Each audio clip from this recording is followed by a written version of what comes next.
masabi na much better. Pero siguro po yung personality ko and lahat, yun po yung much better. Kasi po marami na po naman. Hindi po. Maraming nag-grow sa'yo. Ano yung mga natutunan mo from the day na nakilala ka? Ganon. Ano yung pinagkaiba from before? Ganon.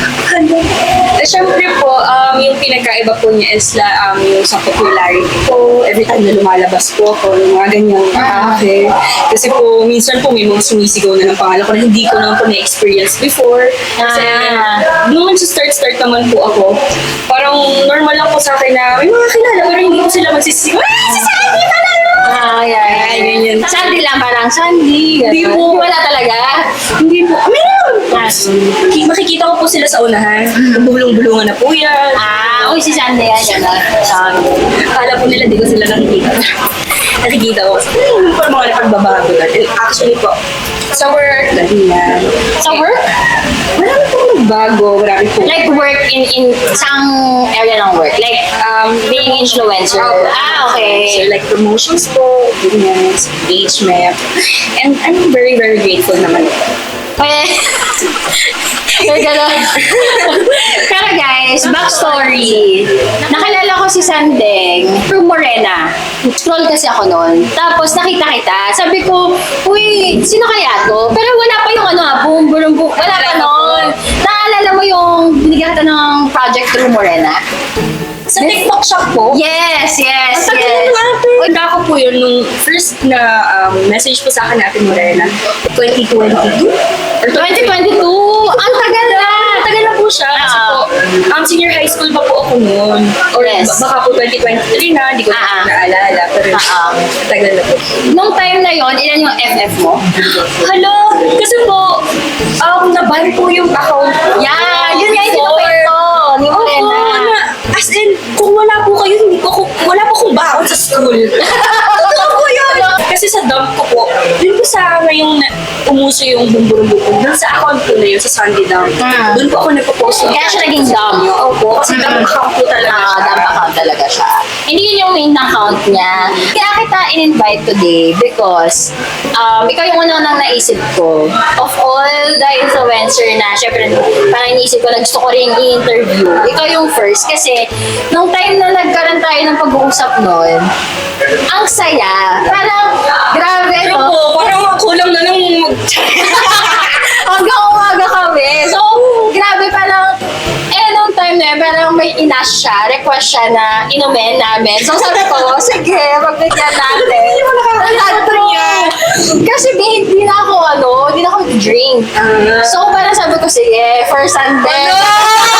Ano kung jima-jima mo kayo nung dinawa na kayo, Pero, nung nagkausap nga kami, ang dami talaga namin na pagchikahan. So sabi ko, why not? I-feature kita dito sa TikTok. Kasi marami mga tao na parang hindi sila sang-ayon sa pag-TikTok. Yes. And they don't see it as a blessing, yung mag-start ng TikTok. Hindi pa, kumbaga, yun yung naisip ko. Kaya sabi ko, why not mag-feature ako ng mga influencer sa TikTok na talagang natulungan sila ng TikTok. Or naging successful talaga on TikTok. Kasi hindi siya na-appreciate ng mga ibang tao. So, I want them to appreciate more TikTok kasi since yun yung business ni Go Collab, so I want it to be more broad. Anong life ni Sandeng before TikTok? Before po, isa lang po akong nangangarit. Pero actually po, yung life ko po before was, ang dami niya pong pinagbago nung dumating sa TikTok. Kasi po, we all know naman po na nag-start po kasi ako sa Musical.ly. Medyo... Ano year yun? Hindi ko na po alam pero grade 6 pa po ako na so siguro 2016. Sobrang tagal, Musical.ly. Opo, pero syempre po, naka-underrate pa po ako. Hindi ko tayo sponsored, pero hayaan na natin. Naka-underrate po ako na. So medyo Digimon po kasi yung atake ko, nagsabay po ako sa trend. Yan po talaga. Since bata pa po ako is like, gusto ko na po yung nag-video ako, ganyan. And then, lumipat naman siya sa TikTok. Parang nag-upgrade po yata siya. Update to TikTok. Nandun ka? Nung nag-upgrade siya Yung from musically up to ano. Since nung nakilala po yung Musical.ly, nandun na din po ako. And then, nag-start na din po ako mag-TikTok nung pagkalabas niya po. Ah, Doon na wow! po ako, medyo... OG pala to, guys. Oo, OG. lahat ng mga kahanji yan. Kanya. Nag-hanji ka din! Shout out po! Nag-hanji. Ano nagsasabi sa'yo nun? Opo. Na trying hard ka ganun? Oo, talaga. Kasi po, alam naman po natin na bago ka po talaga magkaroon ng Platform. is mararanasan niyo po lahat ng masasamang Yeah, Alam sasabihin ng ibang tao. And people are gonna judge you din. Lalo na yung mga hindi naman kilala ka ng kasi. Yes. Yeah, ganun po. And then, nung nag-start ako mag-TikTok, wala pa po talaga akong any engagement. Naranasan ko pa akong magpa-heart sa ibang tao. Parang, Seryoso? Yung message din, follow back. Follow me back. Oo, yun. Heart ko yan. Oo, actually ganun. kung yung mga OG po, promise, malalaman niyo po na meron pong mga ataking pag hinart mo to, ha-heart ko din yun sa'yo. True. Heart video, heart ko din yun sa'yo. Oo. Follow kita, ganyan. Relate. Oo. So, para lang po ma-reach ko yung 1,000 followers. Followings, yeah. So, ang dami na kong nangyari sa buhay ko sa TikTok talaga. Nakakatuwa po ba? Paano nag-start na start na yung career ko sa TikTok? Siguro po, 2022. Nag-video po ako. Mayroon po kasi ako, dati po, nung nag-upgrade na rin po yung mga iba kasi, From anong phone? from Android to iPhone. Okay. Siyempre po, gumawa po ako ng bagong TikTok account. And then, tinry ko po yung mga like, may mga text po. Parang POV? yan. Hindi naman po exactly POV, pero parang ganun na. May text po siya, and then, umabot po siya ng 100,000. Yung views. Doon po, nag-start na po siya. Yun po yung unang naban na account. Yun yung pinaka. Ilang million FF yun? 1.3 po. yung naban. 1.3 yung naban siya. Opo. And then, yung pinaka nag-viral po doon is actually, sumasayaw lang po ako. Ano sa'yo? Ako po! Seryoso? Alam, nagkabakabayan po ako sa dulo. Tapos po, nag-22 million na siya. Nagulat na nung 2 million din yun. Yung 1.3M mo. Opo. Alam mo, may pera na si Josh. Ito kayo sa sisingit yung sinabi ni Josh sa akin. Si Josh, may kinento sa akin. Ganito daw kasi yon. Bago ka mag-boom-boom-boom. Ganito daw kasi ikaw dati. Paano yan, be? Sige, makikasala ka niya. Hindi ako ulit niya kasi nakikita ko na siya lagi sa sa FX. Pinalo ko nga siya nun. Sabi ko, si Sandy. Nagbubong na siya noon, hindi pa siya nagbubong-bulong. Paano yung ano niya, nung dating boom niya? Sobrang kulit niya. Yung parang magalang siya. Sobrang, Gumaganon tayo. Gagano. sobrang wide nung galaw. Ang gaslaw ng galaw niya, umapatok talaga. So, Ang kwela. sabi niya, sumikat daw siya dahil sobrang gaslaw na before. Pero, dahil daw, nung sa boom boom boom boom, medyo patwitams ka na, pa-cute ka na. Pero hindi na ganun yung galaw mo. Opo. Nung ka na, pinaka nag-boom. Sabi ni Josh din sa akin. Opo. Mas mag-slow po talaga ako sa dating videos. Alam naman po ni Josh. Ngayon, medyo pa-cute ka na. Opo, yun po kasi minsan ang gusto din nila. Pag masama po akong tao, hindi po nila pinapanood. Yung paano nag-transition to Sandeng Dam? Kasi may time po na nung naban po ako, nawalan po talaga ako ng hope na, wala na yung buhay ko. Kasi doon po kumukuha na. Doon ka na kumikita, oo.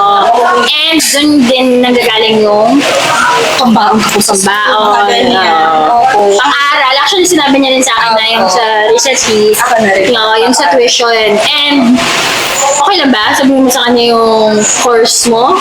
Okay lang po. Yeah. I'm a dentistry student. Then, and medyo magastos talaga when it comes to any medical field, magastos talaga.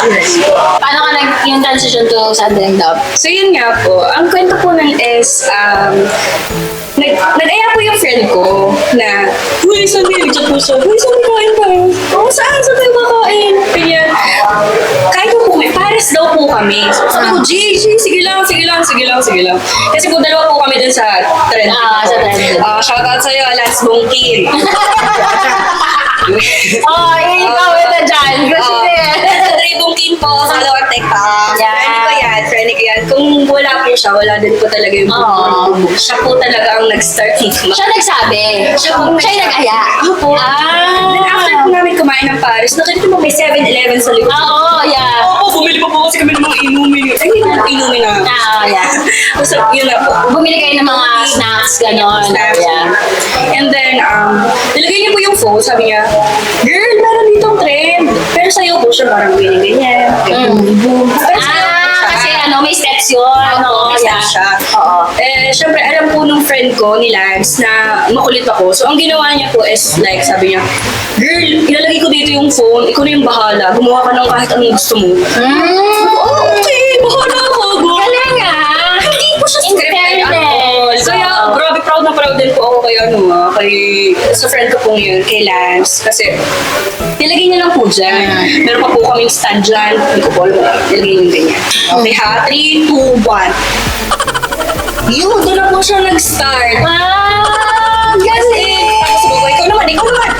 Ayun! Tapos so, in-upload ko na po, di ba? Pagka-upload ko, natulog na ako. Pag-gising ko po, hala! Gano'n na siya. Ang dami nag-gaya, ang dami nag-ano, kahit mga artista. Grabe. Nag-response po ako nung pag nakaalala ko po yung Moment. Parang, hala, babalik na ba ako sa TikTok? Kasi nga nagpapahinga ka nga. Kasi ulit na nandun po ako sa face ko na, gusto mo magpahinga. Anong masasabi mo na ibang level platform mo as of now? Ako po ay grateful. Thankful po sa lahat na Sumusuporta. sumusuporta po kasi wala naman po ako dito, wala po sila. Totoo lang po. And actually po, hindi ko din po kasi siya kayang i-explain ng malinaw kasi hindi ko pa rin po talaga siya feel. Sa totoo lang, yun po, hindi po siya Hindi pa rin siya nagsisink in hindi pa rin sa'yo. siya nagsisink in sa akin kasi before pa po ako mapunta dito sa ganyan level, kahit po marami po nagsasabi sa akin na hala, ibang level ka na. Actually po, sa sarili ko, hindi ko talaga siya alam. Parang hindi po ako aware. So, pag tinatanong po ko ng ibang tao, ano feelings? Hindi ko alam. Anong naramdaman naman ng family mo or ng mga tao na kumbaga, for example, yun nga, yung mga nambash din sa'yo before. Kasi sa mga before interview ko, marami talaga na kumbaga, minsan talaga member ng family nila na hindi, yun talaga yung hindi naniniwala sa kanila. And kumbaga, it became parang sa iba na mas naging close sila kasi 'di ba syempre mas naging maayos yung relationship nila because of it kasi nakita nila yung progress. Hindi man yung parang kumbaga syempre hindi wala naman kami pinapatunayan dito. Actually, TikTok is just for fun talaga. For entertainment. For entertainment talaga. And it happened lang talaga na naging ano na namin, source of income. Grateful talaga kami na naging source of income to. And even ako, nag-start talaga ako na as hobby ko talaga, di ba? Hobby lang po talaga Diba? siya. Hobby lang. And tingin mo yung parang nagbago. When it comes to judgment naman po, sa family ko po, full support po talaga sila. Lalo po na ang parents ko, mga kapatid ko, sobrang proud po sila. Ang parents ko po kasi dati, sila po talaga ang nagpupush sa akin na, uy, gusto ko naman, ito niyan. Mag-video ka? Opo. Nung time nga po na nagpahinga ako, tinanong po nila ako, ba't daw po nagpahinga? Tinanong ko Ayaw siya magpahinga. Ayaw ko magpahinga yun eh. Pero, in-explain ko naman po, naiintindihan naman po nila. Pero dun, sila po talaga nag-encourage sa akin na, tuloy mo to, naniniwala kami sa'yo. Wow, Ganun po. Kaya po, swerte naman po ako sa part na yun talaga na hindi lang po nanggagaling yung judgment from my family. Only girl nga pala. Tama? Only Hindi po. Hindi ba? Hello po kayo. Pero bunso ka? Hindi po. Dalawang babae, dalawang lalaki po. Apat po kami. Pero po okay. ang kuya, si Iman po. And then, ako na po, pangalawa po ako sa magkakapatid. And then, lalaki po ulit. And then, babae. Ang galing! Boy, girl, boy, girl! Opo, galing ako ng parent. So, tingin mo yung mga nag-judge sa'yo. Nakakatawa po yung mga ganyang ano eh. Kasi, syempre po, hindi naman po may iwasan yung judgment sa ibang tao. Yeah. Nanggagaling din po siya sa mga, sometimes hindi nyo inaakala. Pero, ang sasabihin ko na lang po ngayon is, pinaka-grateful po ako is wala naman po ako natanggap na judgment from my real friends. Wala pong nawala. Kasi, simula po nung walang-wala po ako, nandiyan naman po sila until then, na nagkaroon na po ako. Minsan nga po, nagtatampo na ako kasi parang yung mga hindi ko pa po ka-close, mas parang pinaflex pa po nila ako na friend ko to, mga real friends ko, parang bala ka dyan. Hindi ko malalaman kasi na ano eh, totoo Hindi, sila. pero totoo sila. Kasi hindi sila after your success. Yes, ano, po. di ba? Yun po yung pinaka-minamahal ko rin po sa mga friends ko ngayon. Totoo yun. Actually, yun yung mga real friends talaga. Na kahit na super low-key sila, hindi mo sila nakikita araw-araw. Opo. No? Opo. Sila talaga yung magsusupport talaga sa'yo until the end. No? Yun naman po about the judgment. Yung mga bashers ko naman po, ano po, pag wala lang po silang magawa, comment na. Salamat kasi meron kami bati. Salamat po! Nakakasera po! Ay, Pero hindi naman talaga maiwasan yan. It's part of our job. It's part of our being a public person, public life, gano'n. Basta gano'n, medyo gano'n na siya. May platform, so hindi natin may iwasan. Oo, totoo yun. So ngayon, anong mga struggle mo with your school and pagsabay sa TikTok? Is it in the math pa rin ba? Actually po, nahihirapan po talaga akong i-handle yung time ko po there. But then, ginagawan ko pa rin po siya ng paraan na kumbaga po is ma-handle ko siya ng maayos. Pero syempre po, may mga times pa rin po na, nahihirapan na ako sa ganitong time, nahihirapan na ako, kumbaga, makipagsabayan sa kanila. Kasi, syempre po, being an influencer po, nagkakaroon din po ako ng problems within my life. Ganun po. So, parang, nagdadagdag. Padami po siya ng padami. So, I really don't know how to handle it na po. Minsan, may ganun times po talaga. Hindi po naiiwasan. Totoo. Okay naman po siya. Okay naman po. Ano na lang yung parang gusto mo pang i-share or gusto mo pang i-share with your supporters? Siguro po, ang hirap pong i-explain. Pero, ang kaya ko lang pong ibigay sa inyo ngayon ay ang presence ko. Pagiging sanding. Opo, kasi po, syempre nga po, nabanggit ko po na meron din po akong problems within the real life. So parang kahit po ako ay nagsistruggle, nandito pa rin ako para ipakita sa inyo, kumbaga, bigyan pa rin kayo ng kasiyahan. Dahil from my supporters po, alam ko naman po na may mga tao po talagang sumusuporta sa akin. So, hanggat kaya ko po, nandito po ako. Anong aspect, sorry, okay lang ba? Anong aspect yung struggles as of now? Siguro po may mental health. Kasi po, syempre, may iba din po akong personality na hindi po nakikita na camera. Yes. Kumbaga po, hindi ko po sinashare within TikTok, sa any Social media platforms. And then, nagkakaroon din po kasi ako ng naman problems eh. Basta yun na yun. Mahirap i-explain. Siguro are you starting to doubt? Yes po. Nawawala daw po ako sa TikTok. Yun po talaga yung real. It's okay naman to rest. I mean, I understand kasi hindi rin naman lahat ng influencers kayang i-handle na tuloy-tuloy talaga maging active. Yes. And sa totoo lang, kung sa tingin nyo madali lang talaga yung work ng pagiging influencer. Akala ko. Sabi ko, sarap-sarap ng buhay ng ganun-ganun. Gagawa ka lang video. Hindi po pala siya ganun. Grabe po pala ang buhay ng... Totoo. Kaya sobrang, ang taas po ng tingin ko sa mga kapwa ko influencers. Tsaka yung pressure. Yes po. The pressure of, kasi syempre public tayo and there's always comparison din. Diba? Yung parang quality neto, sa quality neto, diba? May iwasan lang, si ganito, si ganito. Oo, yeah. And that would be, I think yun din talaga yung mostly nagiging problem din talaga ng mga sabihin KOLs or like influencers na kumbaga mentally, Yes po. nagkakaroon din ng doubt, nagkakaroon ng struggles, no? Kasi actually sinare ko siya kay Orly last time. Parang sabi niya, ang saya-saya kasi ang saya talaga na ngayon nagkakaroon na kami ng family with Go Collab and nag-go wide din talaga. Wait, hindi mo ako. Ano ako yung nag-share ba? Madami na po pala ito ng problema. Hindi kasi nakakalimutan ako kay Sandeng na somehow, nakakatakot kasi minsan. Opo. Lalo na kapag ka sa tingin mo, Huwag po kayong iyakin po pag umiiyak sa harap. totoo ba? Opo. Pag may umiiyak po, naiiyak ko na rin ako. Nakatakot din kasi kapag ka sa tingin mo, ang dami ng mata. Parang ang dami ng mga nakakaalam. Kaya din minsan, gusto ko rin maging private. Opo. Yeah, na kumbaga, kaya minsan ayoko rin sabihin sa mga tao na sa akin nanggagaling yung project and all kasi they will see me, sa atin siya, may mga project and all, blah, blah, blah. So, kaya ako siya pinapahatid sa mga admin kasi I want to really be private din. Pero, kumbaga, actually, ang goal ko talaga sa Go Collab, hindi ako makilala. Ganun siya. Pero, kumbaga, sabi nga din ng admin ko, parang hindi natin kayang iwasan yun. Okay. Kasi that's your line of work.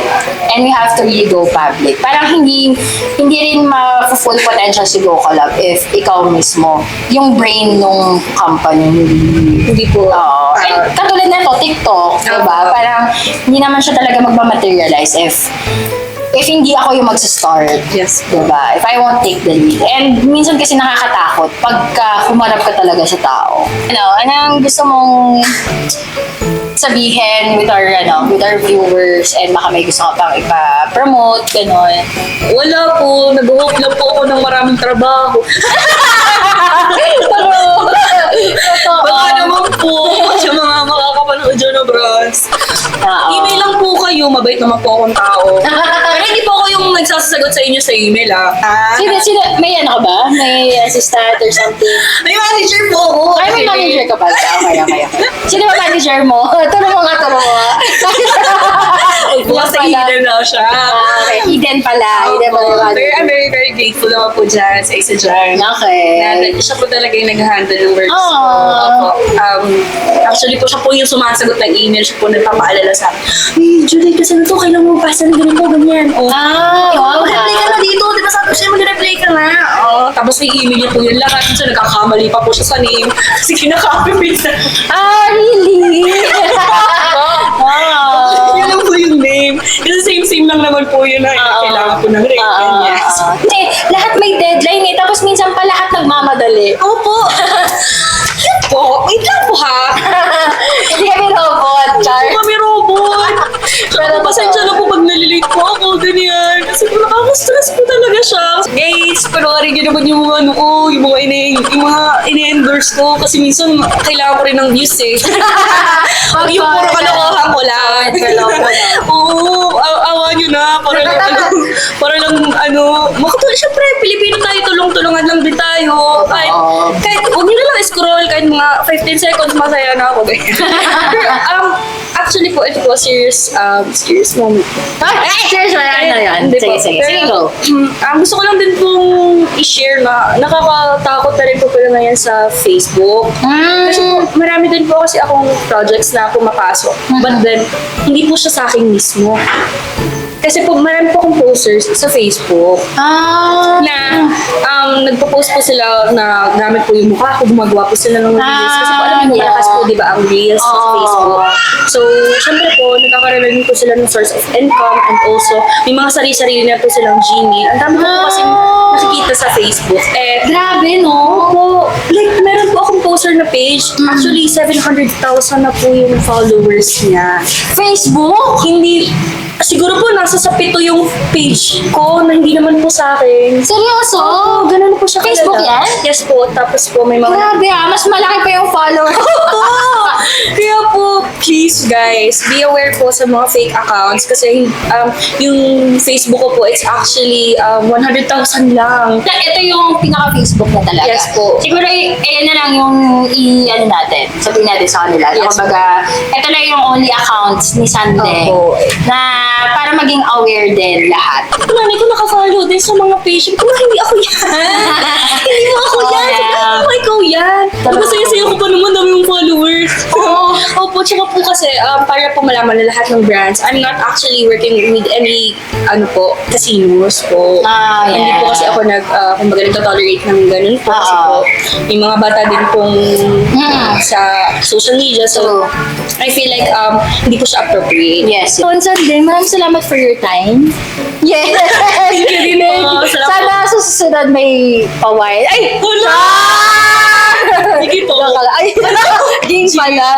So, ayun guys, maraming salamat and I hope na you would support also the Go Collab with us. Ayun guys, you can also email me sa gocollabwithus@gmail.com and kindly follow and comment din kung sino pa yung mga gusto nyong i-interview natin on the next episode natin. Yes. Yan, bukod kay Sunday. Malay mo, sinaasok. Ay! Actually, ano, True.